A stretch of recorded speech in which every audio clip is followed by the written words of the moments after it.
শিক্ষকৰ ৰূপত কামৰূপ জিলা আয়ুক্ত 2025 বৰ্ষৰ প্ৰথম পৰ্যায়ৰ গুণোৎসৱত কামৰূপ জিলা আয়ুক্ত দেৱ কুমাৰ মিশ্ৰ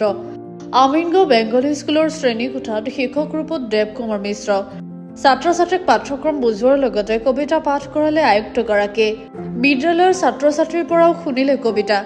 স্কুলীয়া জীৱনৰ কথা মনলৈ আহি নষ্টালজিক হৈ পৰিলে আয়ুক্তগৰাকী উল্লেখ্য যে পূৰ্বতে A+ গ্ৰেড লাভ কৰা আমিনগাঁও বেংগলী বিদ্যালয়খনিৰ বৰ্তমান 353 গৰাকী ছাত্ৰ-ছাত্ৰী আছে।